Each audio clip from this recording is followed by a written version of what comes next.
Bonsoir à tous, bienvenue à ce flash d'information. Le ministre des Transports visite le chantier du port sec de Fek-Kédougou.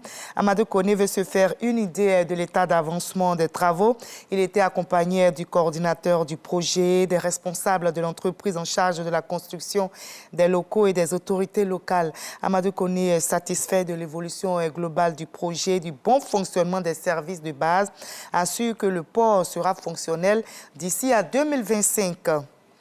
Le programme de renforcement de la sécurisation des terres rurales est lancé à Guiglo. Le projet couvrira 16 régions avec pour objectif de délimiter le territoire, de délivrer quelques 500 000 certificats fonciers sur 5 millions d'hectares et de formaliser 500 000 contrats agraires. C'est une initiative du ministère d'État, ministère de l'Agriculture, du Développement rural et des productions vivrières.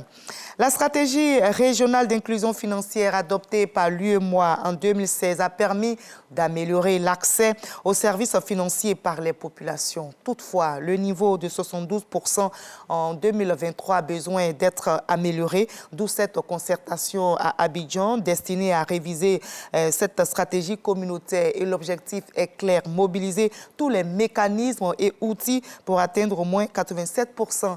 Explication détaillée avec Lansine Bakayoko. 4 ans après sa mise en œuvre, la stratégie régionale d'inclusion financière a enregistré des résultats probants articulés autour d'une demi-dizaine d'axes stratégiques. La promotion d'un cadre légal, réglementaire et une supervision efficace. L'assainissement et le renforcement du secteur de la microfinance. La promotion des innovations favorables à l'inclusion financière des populations exclues.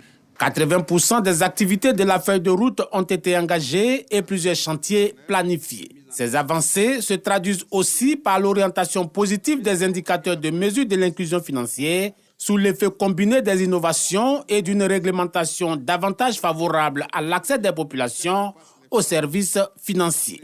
Le taux d'inclusion financière est passé de 41% en 2017 à 51% en 2021. Ce taux d'inclusion financière est en cours d'actualisation pour prendre en compte les avancées obtenues depuis 2021. En outre, les services financiers se sont de plus en plus rapprochés des populations en lien avec l'expansion du nombre de points de service de monnaie électronique. Néanmoins, l'évolution de l'environnement socio-économique expose à de nouveaux risques qu'il faut prévenir. Il s'agira, entre autres, de renforcer les actions prenant en compte les analyses basées sur le genre, en s'appuyant sur les obstacles spécifiques auxquels font face les femmes pour accéder aux services financiers.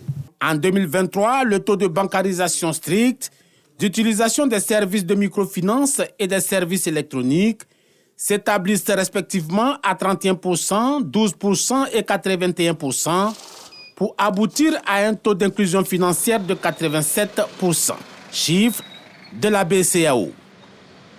C'est le premier journaliste occidental à être condamné en Russie pour espionnage. Le journaliste américain Jaskovic Evan a été reconnu coupable pour espionnage pour le compte de Washington.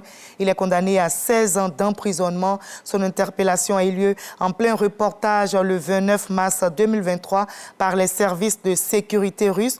Le reporter américain encourait jusqu'à 20 ans de prison. Le président Joe Biden et certains hauts responsables avaient exigé sa libération immédiate et sa condamnation par la justice russe est une condition préalable à un possible échange de prisonniers avec Washington, Moscou n'échangeant des prisonniers que s'ils sont condamnés.